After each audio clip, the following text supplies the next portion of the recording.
Te lo reconocemos y apreciamos mucho. Creo que Carlos Villaseñor, ¿querías hacer algún comentario, Carlos? Sí, me parece fundamental esto del principio de progresividad y no regresividad. Hay un punto fundamental en todo esto. Sí, estoy de acuerdo, o ha sido así argumentado, que hasta el límite administrativo y presupuestal del Estado es desde donde se mide la progresividad. Pero me espanta o me mueve mucho un razonamiento en este sentido, y tiene que ver con el presupuesto, en tanto que es una norma surgida del legislativo y que como norma también en algunos momentos disminuye presupuestos, no necesariamente con justificación, o al menos desde el punto de vista nuestro, sin mucha justificación, y máxime cuando vemos que el monto total definido por la Cámara de Diputados como una norma, el monto total del ejercicio presupuestal es superior, y sin embargo hay rubros a los que se les disminuye en lugar de crecer en la misma proporción. O, por ejemplo, y aquí es un punto durísimo desde mi punto de vista, que tanto, por ejemplo, un decreto del legislativo o una resolución del legislativo cancelando los fideicomisos que funcionaban para garantizar el acceso, el derecho a participar en la vida cultural de las poblaciones de los estados y los municipios, ¿qué tanto una resolución de ese tipo puede considerarse regresiva? No solo no progresiva, sino regresiva. O el etiquetado de un 25% del presupuesto, por sí mermado en un 30%, esa resolución del legislativo en ejercicio de sus facultades, ¿qué tanto puede argumentarse como regresivo? Me parece que este punto es fundamental, insisto, sobre todo si vemos los efectos que produjo la cancelación de los fideicomisos de cultura en la población del país, y que cómo podríamos justificar o argumentar el etiquetado de recursos, por ejemplo, para Chapultepec, que benefician a una población de 20 millones, suponiendo toda la mancha urbana, en relación con el resto de la población del país. Sé que el tema del presupuesto, del análisis del presupuesto como una cuestión regresiva o no progresiva puede resultar complicado, pero me encantaría escuchar sus comentarios, sobre todo, insisto, considerando que ha habido incrementos al monto total del ejercicio del presupuesto y, sin embargo, ha habido reducciones notables al ramo, al ramo de cultura. Con muchísimo gusto. Yo considero que finalmente aquí sí se da una situación totalmente regresiva.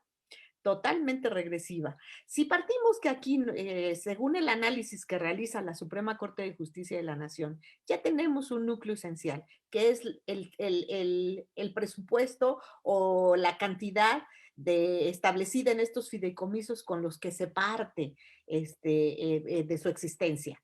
Entonces ya tenemos el primer requisito. Entonces, si el segundo requisito es no debe de seguirse adelante, pues la idea es que se incrementara.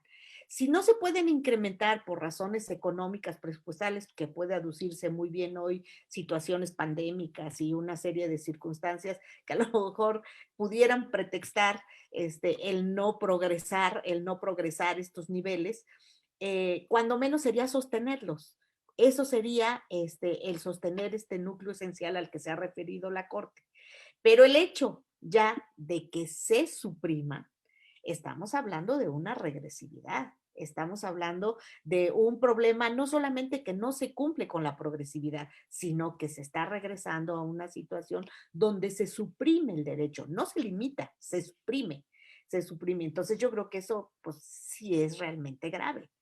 Al determinar que se suprime, yo encuentro que en el estudio que la Corte realiza de este tipo de derechos, pues encontramos una regresividad de resultados y una regresividad normativa, pero así, vista desde un avión.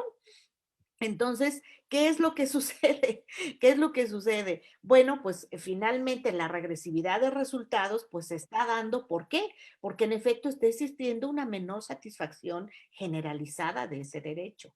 ¿Por qué? Porque los quejosos se encuentran afectados con esa regresión generalizada. Y tercero, porque la medida es la causa de esa regresión.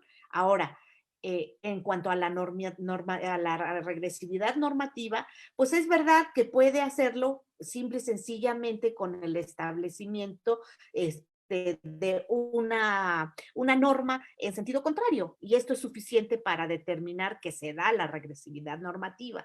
Pero al final de cuentas eh, tenemos la justificación, que para mí es lo más importante según los criterios que la Corte ha determinado, la justificación que se dé para la eliminación de estos fideicomisos realmente alcanza a librar los test de constitucionalidad que la Corte hace en materia de no regresividad. A mí me parece que no. A mí me parece que no, pero bueno, eso ya será decisión de cuando estos se impugnen. Lo que sí quiero decirles es que aquí sí vemos un problema muy, muy grave en esta situación. ¿Por qué razón? Y creo que el método que estableció la Corte es bastante claro para la impugnación de estos derechos. Y si ya lo estableció la Corte como un método de impugnación, pues sería difícil que se desdijera en estos momentos de que ese método ya no es aplicable o es idóneo, o al menos tendría que dar las razones para justificar por qué habría un cambio de método. Este es el que ha establecido hasta hoy el máximo tribunal, que ha tomado precisamente de los instrumentos internacionales que han legislado en esta materia. Entonces, sobre esa base, si seguimos de manera puntual lo que la Corte ha establecido al respecto, pues aquí sí tendríamos un problema de inconstitucionalidad, pues muy serio, muy, muy serio. Nada más un apunte, no solo es la reducción del monto económico, sino particularmente y quizá de mayor peso, la cancelación de un mecanismo de política pública en beneficio de todo el país. Eso me parece importante. Le agradezco muchísimo que en este tema tan peliagudo sea tan clara. Le Es un agradezco tema mucho. escabroso, y también debo de mencionarle que en la Corte no hay un criterio generalizado y uniforme en materia de políticas públicas, pero debo de decirle que aún a los ministros que habían sido un poco más reacios en ese sentido, sí se han inclinado poco a poco por por ir cediendo en esta parte. Y se lo digo porque la más reacia en este sentido era mi sala, era la segunda sala. Y en los asuntos que señalé precisamente de acceso a la salud y del pabellón del VIH, pues fue justamente donde la segunda sala realmente se inclinó también por establecer ciertas directrices en materia de política pública. Y esta es una de ellas, muy, muy clara. Bien, muchísimas gracias, Margarita, una vez más. Gracias, Carlos Villaseñor, por el comentario, las preguntas.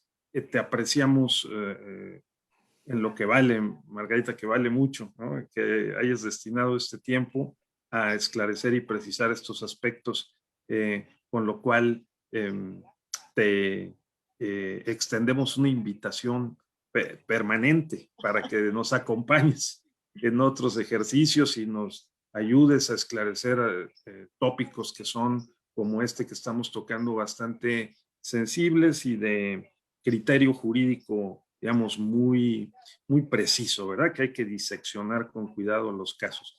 Te lo apreciamos muchísimo otra vez y si nos permites, Margarita, pues te damos un aplauso virtual y un reconocimiento, ¿verdad? Por tu participación.